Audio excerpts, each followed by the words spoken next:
નમસ્તે વિદ્યાર્થી મિત્રો, આજે ધોરણ 9 અને તેનું ગુજરાતી વિષયમાં આપ સૌનું સ્વાગત છે. તો તેનું ચેપ્ટર 8મું જેનું નામ છે છાલ છોતરા અને ગોટલા. જ્યારે સાંભળશો ને કે છાલ છોતરા અને ગોટલા, ત્યાં જ હાસ્ય ઉત્પન્ન થશે, ત્યાં જ હસવું આવી જશે કે આવું ચેપ્ટર. આના કરતા છે બકુલ પદ્મ મણિશંકર ત્રિપાઠી. બકુલભાઈ પદ્મ મણિશંકર ત્રિપાઠી, જેને આપણે ટૂંકમાં બકુલ ત્રિપાઠી કહીએ છીએ, બરાબર. એનું આ જે ચેપ્ટર છે એનો સાહિત્ય પ્રકાર છે હાસ્ય નિબંધ. આ શેમાંથી લેવામાં આવ્યું? તો હાસ્ય એટલે પ્રભુ સાથે મૈત્રી, એમાંથી લેવામાં આવેલું છે. બકુલ ત્રિપાઠીનો જન્મ 26 તારીખ 11મો મહિનો, જન્મસ્થળ છે નડિયાદ, અને એનું અવસાન 31 તારીખના 8મા મહિનામાં થયેલ છે. એનું કર્મ, તો કર્મ ક્યાં કર્યું, કામ ક્યાં કર્યું? તો કોમર્સ કોલેજમાં અધ્યાપન કાર્ય કર્યું. કૃતિઓ કઈ કઈ છે? તો એક તો એનો હાસ્ય નિબંધ પણ છે અને લલિત નિબંધ પણ છે. હાસ્ય નિબંધ એટલે જેની અંદર હસવું આવે. આ આપણી પાસે અત્યારે જે છે એમાં એવું જ છે. તો હાસ્ય નિબંધમાં સચરાચર, સોમવારની સવારે, દ્રોણાચાર્યનું સિંહાસન, હૈયું ખોલીને હસીએ, ગોવિંદે માંડી ગોઠડી. ત્યાર પછી હવે એના લલિત નિબંધ જોઈએ. વૈકુંઠ નથી જવું, હિંડોળો ઝાકમઝોળ, મન સાથે મૈત્રી, પ્રિય સખી, અષાઢની સાંજ. અને એનો એવોર્ડ છે રણજીતરામ સુવર્ણચંદ્રક. આ બે વાક્ય જુઓ, જેમાં મેં એના વિશેના લખેલા છે કે તે દૂરદર્શન પર આવતી એની એક ગપશપ આવતી, એ ખૂબ જ પ્રચલિત છે. એ આપણે આ લોંગ ક્વેશ્ચન જ્યારે લખશું સવિસ્તર, ત્યારે એમાં લખશું કે દૂરદર્શન પર આવતી બકુલભાઈ ત્રિપાઠીની જે ગપસપ આવતી ને ખૂબ જ પ્રચલિત છે, અને તેને પ્રથમ હરોળના હાસ્ય સર્જક એ મનાતા. પ્રથમ હરોળના એટલે કે ખૂબ જ, જ્યારે એની સાથે બેસે ને તો લોકોને સહજ હસવું આવે રાખે, કે કહેવાય ને કે આપણે અત્યારે કહીએ તો હાસ્ય ઉત્પન્ન કરનાર, કે જ્યારે એની સાથે વાત કરીએ ત્યારે આપણને હસવું આવે એવી જ રીતે વાતો કરતા. તો આજે હવે આપણે આના વિશે છાલ છોતરા અને ગોટલા, એની અંદર વાત શેના માટે છે એટલી ખાલી કહી અને પછી આપણે ચેપ્ટરની શરૂઆત કરીએ. ચેપ્ટર જે છે એ હું સળંગ નથી વાંચતી, પણ એની અંદર જે વાત છે એ હું તમને જણાવી દઉં છું, કારણ કે સળંગ તમે તમારી રીતે વાંચજો, પણ એની અંદરની જે વાત છે એના કટાક્ષો કોણે? બકુલભાઈ ત્રિપાઠીએ જે કટાક્ષો કર્યા છે ને લોકો ઉપર, એ ખૂબ જ સરસ છે અને સરસ રીતે વ્યક્ત કરેલા છે. તો આપણે એના માટેની વાત કરીએ. ચાલો જોઈએ. તો તમને જે પ્રશ્ન પૂછવામાં આવશે જે પ્રમાણેના, એ પ્રમાણે હું તમને કહેતી જઈશ કે આ પ્રમાણે પ્રશ્ન પણ પૂછાઈ શકે છે, અને જ્યાં વાંચવાની જરૂર લાગશે તો એ પણ આપણે સાથે સાથે વાંચતા જશું. તો ચાલો અહીંયા ધ્યાન આપજો કે પહેલો પેરેગ્રાફ છે ત્યાંથી. પહેલાં હું તમને એ કહી દઉં કે આની અંદર કઈ વાત છે. તો આની અંદર એણે સમાજ ઉપર કટાક્ષ કર્યો છે. કેવો કટાક્ષ? કે આજે આપણે જોઈએ તો સહજ છે કે છાલ ઉપરથી હું તમને કહું તો કેળાની છાલો હોય ને, તો કેળાની છાલ શું કરશું? કેળું ખાશું અને આમ કરીને ફગાવીને ઉડાડી દેશું ગમે ત્યાં. કચરો થયો. છોતરા, ગોટલા, આપણે કેરીના ગોટલા ખાઈએ તો એ પણ ગમે ત્યાં, છોતરા હોય કોઈના તો એ પણ ગમે ત્યાં આમ કરીને ફેંકી દઈએ છીએ. પણ એની ઉપરનો જે આપણો સમાજનું, આપણું જ ભારતને આપણે બગાડવા માટે કેટલા તત્પર છીએ, કેટલું બધું કરીએ છીએ એના માટે કે ગમે ત્યાં ફેંકી દેવું, તો એના માટેના અનેક કટાક્ષ તો એ બકુલભાઈ ત્રિપાઠીએ ખૂબ સુંદર રીતે વ્યક્ત કર્યા છે. તો ચાલો આપણે અહીંયા જોશું. હવે પહેલો પેરેગ્રાફ છે એમાં એણે કઈ વાત કરી છે કે આપણી ભારતીય મૂળ સંસ્કૃતિ તો કઈ છે. જો હું તમને લખીને બધી કહેતી જાઉં કારણ, અને આ બધું જ તમારે તમારી CW બુકમાં લખવાનું છે, કારણ કે તમે જ્યારે સવિસ્તાર પ્રશ્ન જવાબ લખો તો એમાં જે લેખક પરિચય આવશે તો એમાં બધું જ તમારે લખવાનું આવશે. ક્લિયર? તો ચાલો જુઓ બકુલભાઈ શું કહે છે અહીંયા કે છાલ છોતરા અને ગોટલા એ જે ચેપ્ટર છે તો ત્યારે એને શરૂઆત ક્યાંથી કરી તો એણે એમ કીધું કે આપણી મૂળ ભારતીય સંસ્કૃતિ તો શેની છે તો એના માટે જો એને વાત કરી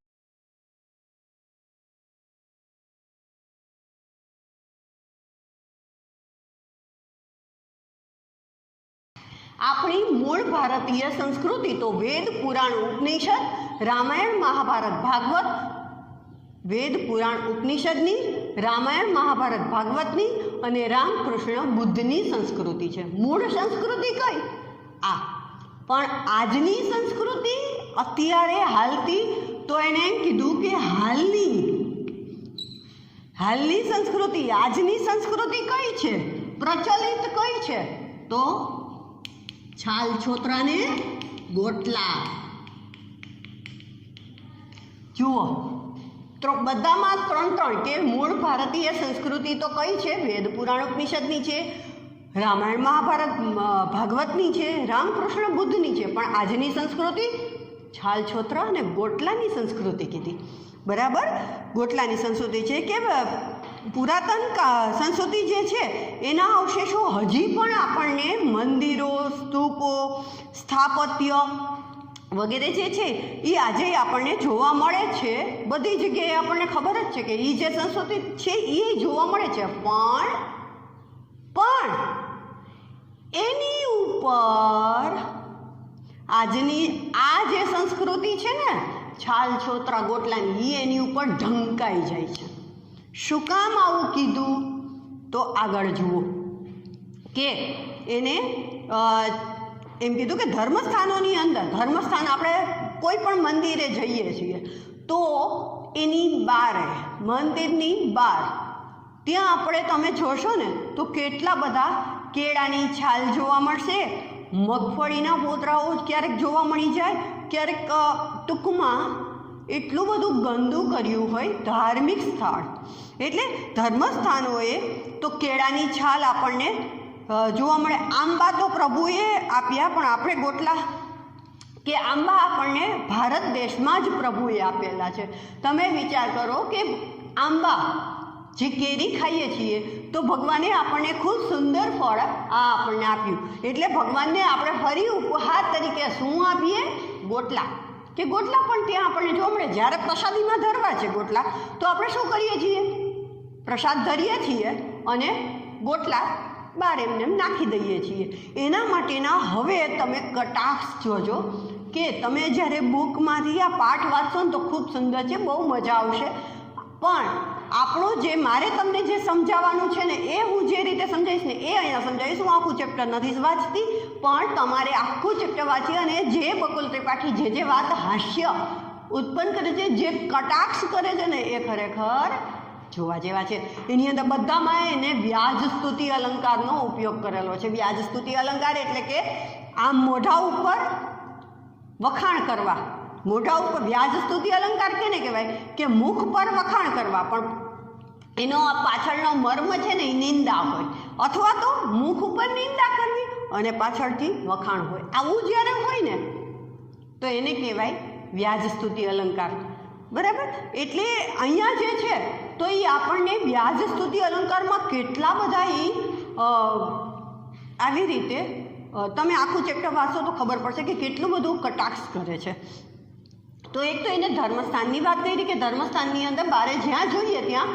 આપણને કેળાની છાલ મળે ગોટલા મળે કારણ કે આપણે ઉપહાર તરીકે ભગવાનને શું આપીએ ગોટલા આપીએ પ્રાચીન સંસ્કૃતિના પ્રતીકો જે મંદિર સ્તૂપ વગેરે છે એ તો બધી જગ્યાએ આપણે જોઈએ ને તો કેવા છૂટા છવાયા મળે કે કઈ જગ્યાએ સોમનાથ ને કઈ જગ્યાએ દ્વારકા ને કઈ જગ્યાએ બધા જ્યોતિર્લિંગો જે જોઈએ તો બધા જ્યોતિર્લિંગ કેટલા બધા દૂર એક આમ ને એક આમ ને એક આમ એટલા બધા છૂટા છવાયા પણ આ જે છૂટા છવાયા મંદિરો છે એ છે આપણી પહેલાંની પુરાતન સંસ્કૃતિ એ તો આપણને બધે છૂટા છવાયા જોવા મળે પણ આપણી જે આજની સંસ્કૃતિ છાલ છોતરા ને ગોટલા એની તો ઠેર ઠેર જોવા મળે ને આ ખાધું નથી કે આ ફેંકું નથી અહીંયા જે કટાક્ષ કરે છે એના ઉપર ધ્યાન દેજો કે આ બધી સંસ્કૃતિ, પુરાતન સંસ્કૃતિ તો કોઈક જ જગ્યાએ આપણને ક્યાંક ને ક્યાંક છૂટી છવાઈ જોવા મળે છે જોવા,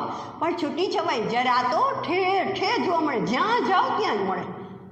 આજની સંસ્કૃતિ તો જ્યાં જ્યાં જાઓ ત્યાં છાલછોતરાને ગોટલા એ તો બધે જ આપણને દેખાય છે. હવે એને ગોટલા માટેની જે વાત કરી છે એ હું તમને કહું કે ગોટલા માટે એણે શું કીધું. ગોટલા, માત્ર ગોટલા માટેની વાત.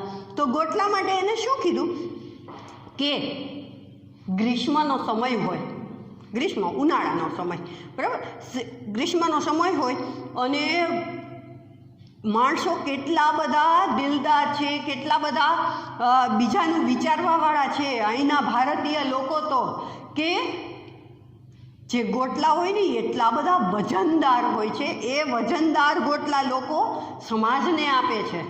વજનદાર ગોટલા લોકો સમાજને આપે છે કે અમે એવા સમાજને આપીએ. અમે કોઈ દિવસ એને ડસ્ટબિનમાં ન નાખીએ, ગોટલાને ન ખાય, નાખીએ તો શું થાય? ગાય માતાને મળે ગોટલા કોઈ દી ખાવા? નાની નાની માખીઓને મળે? ન મળે. તો શું કરાય? એમને એમ નાખી દેવાય, રસ્તા ઉપર નાખી દેવાય, જેથી કરીને કોક તો ખાઈ શકે ને બિચારા. આ જે છે એ શું છે? વ્યાજ સ્તુતિ અલંકાર છે.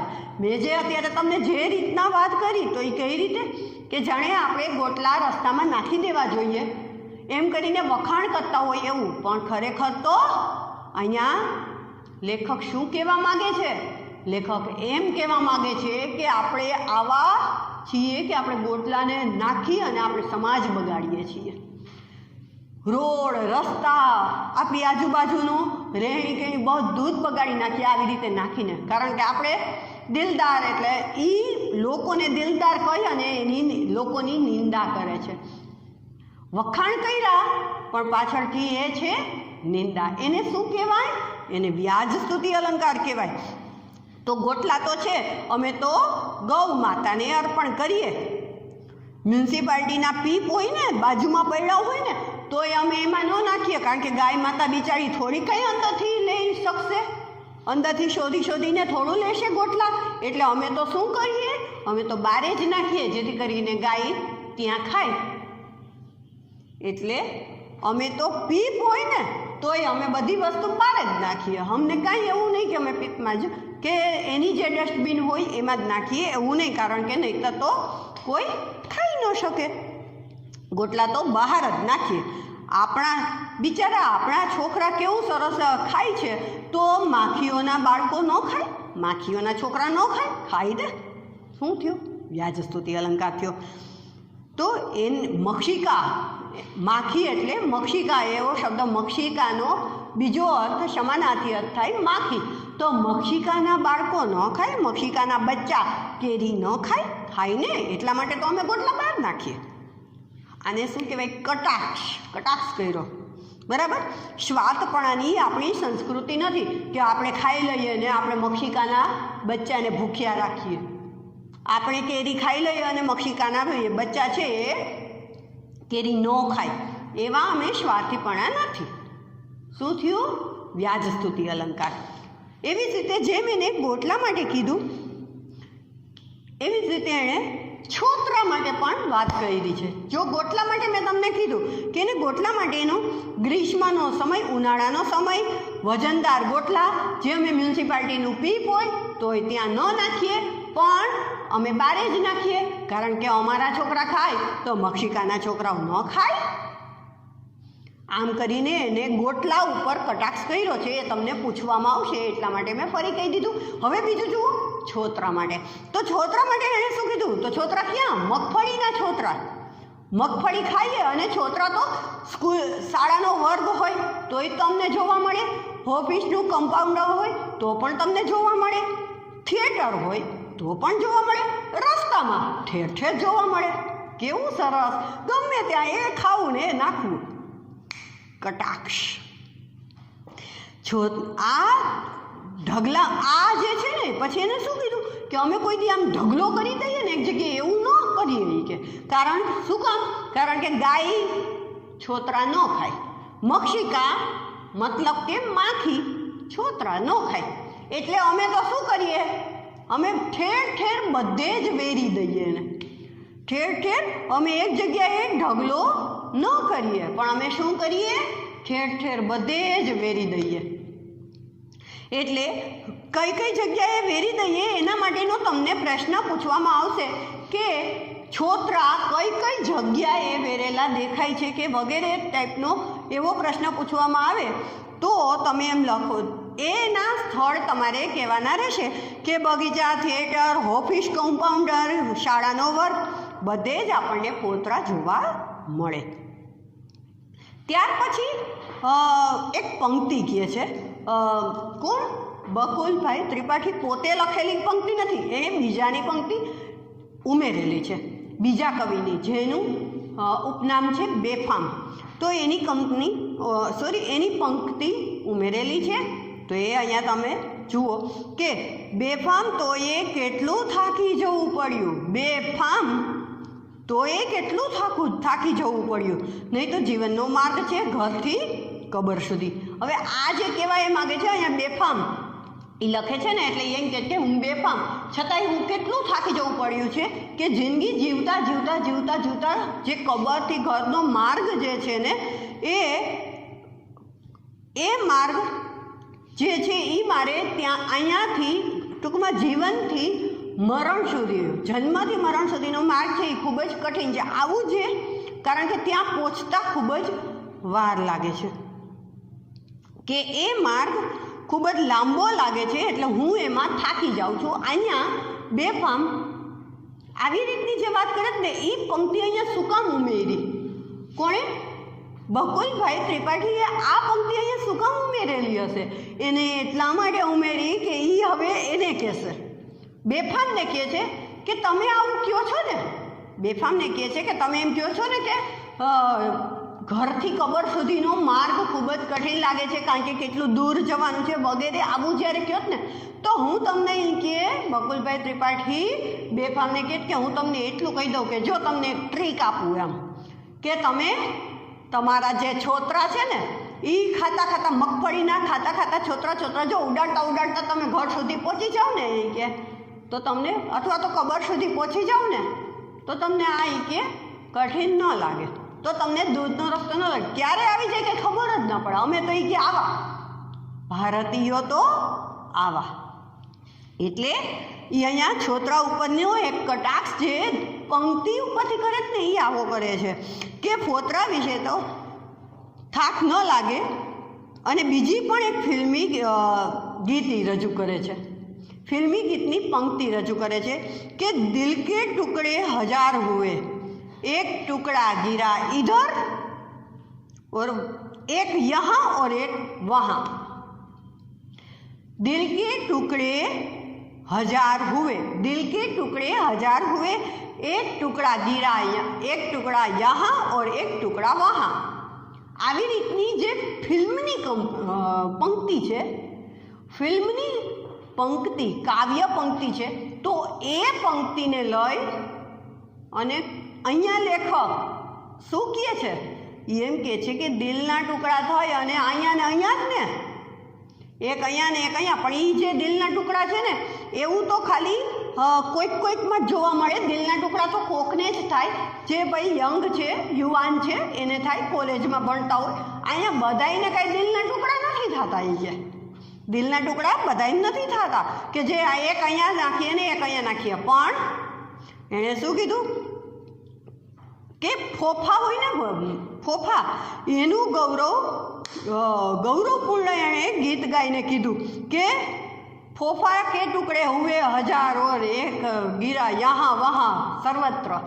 કહેવાય એ માગે છે કે શૈશવથી જે પહેલી પંક્તિ આપણે જોઈ એ પહેલી પંક્તિમાં ફોતરા વિશે એણે એવી વાત કરી કે બેફામને કે તમને ઘરથી કબર સુધીનું જે માર્ગ છે ને એ ફોતરા ખાતા ખાતા જાઓ તો કઠિન ન લાગે. તો એવી જ રીતે અમારા જીવનનું શૈશવથી વૃદ્ધાવસ્થા સુધીનો જે અમારો સમય છે ને એ અમે આવી રીતે અમારા ફોફાનું ગૌરવ કરીએ કે અમે ગમે ત્યાં એને વેરીએ છીએ અને વેરતા વેરતા અમે એને ખાઈએ છીએ. શીંગના ફોતરા કહું, શીંગના ફોતરા તો મગફળીના ફોતરા તો ઠીક, હવે છે સિંગના ફોતરા. તો સિંગના ફોતરા એના માટે એણે એક ખૂબ સરસ કટાક્ષ કર્યો, કેળી માટે એનો કટાક્ષ, કે અમે સિંગના ફોતરા જો કોઈ દી ડસ્ટબિનમાં ન નાખ્યો, કચરા પેટીમાં કોઈ દી ન નાખીએ. શું કામ? કે બિચારી કીડી ક્યારે એ કચરા પેટી પાસે પહોંચે ને અમે શું કરીએ, જો અમે એ કે અમેરિકા અને યુરોપ આ બધાય જે છે તો એ લોકો શું કરતા હોય કે પોતાના રૂમાલની અંદર એ ફોતરાને રાખી દે, પડીકું વાળી દે અને પછી જ્યાં ડસ્ટબિન જોવે ત્યાં નાખી દે. આવું કરે. અમે આવું ન કરીએ હો, અમે આવું ન કરીએ. અમે કેવું કરીએ? તો અમે તો એ જે ફોતરા છે ને એ અમે જ્યાં ખાઈએ ને અમે ત્યાં જ નાખી દઈએ. કારણ કે અમે જોઈ કે એ લઈ પડીકું વાળી અને ડસ્ટબિનમાં નાખીએ, કચરા પેટીમાં નાખવા જઈએ તો બિચારી કીડીને ત્યાં સુધી જવું ન પડે. તો બિચારી કેવી નાની કીડી અને ત્યાં સુધી એને જવું ન પડે. એટલે અમે એ ન કરીએ. અમે તો એવું ન કરીએ. અમે તો કીડીને હોમ ડિલિવરી આપીએ. હોમ ડિલિવરી, કે બાજુમાં જ, અમારી બાજુમાં જ હોય તો અમે એને તરત જ ત્યાં જ પહોંચાડી દઈએ કે કીડી તું જ્યાં છે ત્યાં જ તું ખાવા માંડે લે, એમ કરીને ફોતરા ફેંકી દઈએ. કયા? સિંગના ફોતરા.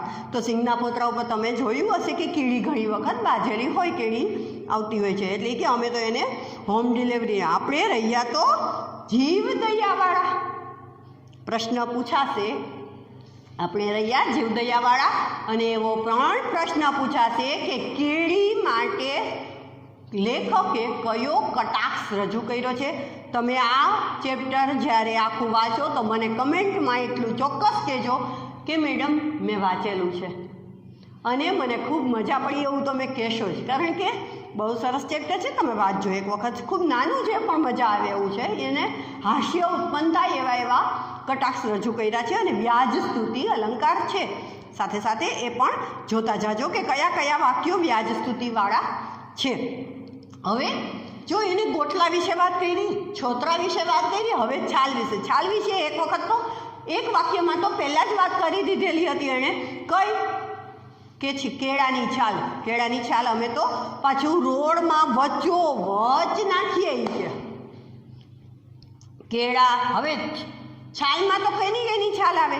તો કેળાની એ છાલ આવે, સંતરાની આવે, નાળિયેરની આવે, મોસંબીની આવે, વગેરેની ચાલે ને, વગેરેની ચાલે. પણ એમાં કેળાની છાલ છે ને મુખ્ય છાલ છે. હવે કેળાની છાલ વિશેની એને જે કટાક્ષ કરેલો છે એ તમને વારે વારે પૂછાય છે. તો ધ્યાન આપજો કે કેળાની છાલ આમ ખાધું નથી ને આમ ફટાક દઈને ફેંકી દઈએ. અને અહીંયા બકુલ ત્રિપાઠી એમ કે મેં તો એવા કેટલાય ભારતીયોને જોયા છે કે જે ઘરની અંદર બેઠા હોય અને ઘરની અંદર બેઠા બેઠા બારીમાંથી આમ ફગાવી દે અને બારીમાંથી બારે રોડ ઉપર વચ્ચોવચ પડે. એક વખત ફૂટપટ્ટી માપીને જોઈએ ને તો આમ પણ નહીં પણ વચ્ચોવચ પડે, વચ્ચોવચ પડે. એવી રીતે કેળાની છાલ ફેંકતા લોકોને જોયેલા છે. તો કેળાની છાલ માટે એક સુંદર કટાક્ષ કે બહુ મજા આવે એવો છે. કેળાની છાલ આમ ફટાક દઈને ફેંકી દઈએ છીએ. એ તો આપણી પ્રિય રાષ્ટ્રીય રમત છે. શું કીધું? પ્રિય રાષ્ટ્રીય રમત, કે અમને બહુ મજા આવે આમ કરીને ફેંકવાની. આ અમારી રાષ્ટ્રીય રમત. કોની? ભારતીયોની. હવે એણે વિચાર્યું કે જો ઓલિમ્પિકની અંદર દડા ફેંકની સ્પર્ધા થાય ને, પછી ભાલા ફેંકની એ થાય, ભાલા ફેંક, દડા ફેંક, એ બધાની સ્પર્ધા થાય. તો એક વખત જોઈ કે રમત તો અને એના કારણે જે આવી સ્પર્ધા થાય ને એના કારણે ભારતીયો છે ને એ આની અંદર ચંદ્રક મેળવી જ નથી શકતા. પણ વધારે પડતા આપણે જોઈએ તો ભારતીયો આની અંદર ચંદ્રક ન મેળવી શકે. પણ જોઈ કે એને અહીંયા એક કટાક્ષ રજૂ કર્યો કે જો કેળાની છાલ ફેંકવાની સ્પર્ધા થઈ હોય ને તો અમારા સિવાય કોઈ નંબર ન લઈ આવે, અમારા સિવાય કોઈ ચંદ્રક લઈ જ ન આવે, ભારતીયો સિવાય કોઈનો ચંદ્રક એમાં ન આવે. કારણ કે બિચારા બીજા બધાને તો થોડી કંઈ એવી એની ટેવ હોય કે ચાલો એને છાલ ફેંકવાની સ્પર્ધા કરાવી હોય તો બિચારા બીજા બધાને થોડી કેવું હોય. એ લોકો તો શું કરતા હોય, એ લોકો તો એ કેળાની છાલને ક્યારેય એણે ફેંકેલી જ નથી, એણે તો કચરા પેટીમાં જ નાખેલી છે પકડીને, જ્યારે આપણે તો આમ ફટકતી ફેંકેલી છે. એટલા માટે અહીંયા એવો કટાક્ષ રજૂઆત કરે છે અને એ એમ કહે છે કે મેં તો એક વખત અમેરિકામાં હું ગયો હતો ને, અમેરિકામાં ત્યાં ખેલાડીઓને એના જે ખેલાડીઓ હોય ને એને મોઢે મેં એવું સંભળાવ્યું. અમેરિકાના ખેલાડીને શું સંભળાવ્યું પ્રશ્ન પૂછાશે. એને એવું કીધું કે તાકાત હોય તમારી માએ શેર સૂટ ખાધા હોય તો ઓલિમ્પિકમાં રાખો કેળાના છાલ ફેંકની સ્પર્ધા. તાકાત હોય તમારી માએ શેર સૂટ ખાધા હોય તો રાખો ઓલિમ્પિકમાં કેળાની છાલ ફેંકની સ્પર્ધા. તો નંબર કોણ લઈ આવશે? અમે જ લઈ આવશું. એ લોકોએ તો મને એવું કે જ્યારે મેં એ લોકોને એવું વાત કરી ને ત્યારે એ લોકોએ મને તો સામું એમ કીધું કે વોટ ઇઝ સરસૂટ, વોટ ઇઝ સરસૂટ, કે આ શેરસૂટ શું છે? એટલે મેં કહ્યું કપાળ તમારું. કે કોણે? બકુલ ત્રિપાઠી એમ કીધું કપાળ તમારું. કે આવું ન સમજતા કે મેં તો એટલે પછી એમ કે છે કે છાલ આવી રીતે લોકો કેળાની છાલને આ રીતે ફેંકે. તમે જુઓ આપણને એ ક્યારે જ્યારે જે બકુલ ત્રિપાઠીએ વાત કરી ને એમાં પ્રત્યેકમાં એણે કેળાની છાલ ફેંકવી અથવા તો મગફળીના છોતરા હોય, સિંગના છોતરા હોય અથવા તો કેરીના ગોટલા હોય, કંઈ પણ વસ્તુ હશે ને તો એના માટે એણે વ્યાજ સુધી અલંકારથી જ કીધું છે. જેમ કે ફોર એક્ઝામ્પલ હું તમને કહું ને તો એને એવી વાત નથી કરી, એવું ન કીધું. જો એના લખાણમાં એણે એમ ન કીધું કે આપણે તો સર્વત્ર ફોતરા નાખીએ છીએ, બસ નાખતા રહીએ છીએ, નાખીએ છીએ, આવી વાત જ નથી કરી. એણે કેવી રીતે આ જ વાતને એને રજૂઆત કરવી છે. એની રજૂઆત જુઓ, એની રજૂઆત એને શું કીધું ખબર?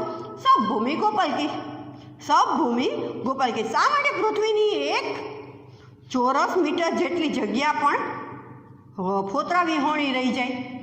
આવું એણે કીધું કે શા માટે પૃથ્વીની 1 ચોરસ કિલોમીટરની જગ્યા પણ 1 ચોરસ મીટરની જગ્યા પણ ફોતરા વગરની રહી જાય? કારણ કે અમે તો બધે નાખીએ. એટલે એને જે રજૂઆત કરી ને એના ઉપરથી હાસ્ય, એના ઉપરથી કટાક્ષ, એના ઉપરથી વ્યાજ સ્તુતિ અલંકારમાં આખું લખેલું છે, એ ખ્યાલ આવી જાય.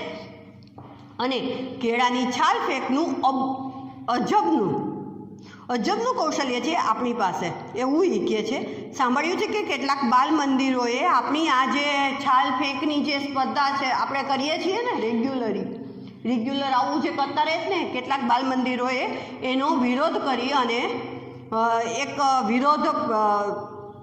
એના વિરુદ્ધ એક પ્રચાર શરૂ કરી દીધો છે. અને બાળકોને સ્વચ્છતાની ટેવોય પાડવામાં આવી રહી છે કે બાળકોને કહે છે કે આવી ટેવ રાખો કે જેથી કરીને આપણે સ્વચ્છતા રાખીએ. અને એના માટે આપણે જે છાલ ફેંકી દઈએ છીએ એના માટે વિરુદ્ધ એ લોકોએ પ્રચાર શરૂ કરી દીધો છે. પરિવર્તનનું કારુણ્ય એ તો અનહદ. હા પરિવર્તન, કેવું પરિવર્તન એમ એ કહેવા અહીંયા આ પણ છેલ્લું એક કટાક્ષમાં કે કેવું પરિવર્તન કે લોકોને સ્વચ્છતા રાખો એ પણ શીખડાવવું પડે કે તમારું ઘર સ્વચ્છ રાખો, તમારી શેરી સ્વચ્છ રાખો, તમારું મકાન સ્વચ્છ રાખો, તમારું દેશને સ્વચ્છ રાખો. આ કેવું પડે છે. હા કેવું પરિવર્તન એમ કરીને એ કટાક્ષ રજૂઆત કરી અને અહીંયા ચેપ્ટર પૂરું કરે છે. તમે એક વખત વાંચીને મને 100% મને કમેન્ટ જરૂર પાસ કરજો કે મેડમ અમે આ ચેપ્ટર વાંચેલું છે. કારણ કે મેં અહીંયા તમારી સમક્ષ ચેપ્ટર નથી વાંચ્યું પણ એની અંદરના ઘણા બધા જે વ્યાજ સ્તુતિમાં વાક્યો છે ને એ તમને સાંભળવા ખૂબ જ ગમશે. નમસ્તે વિદ્યાર્થી મિત્રો.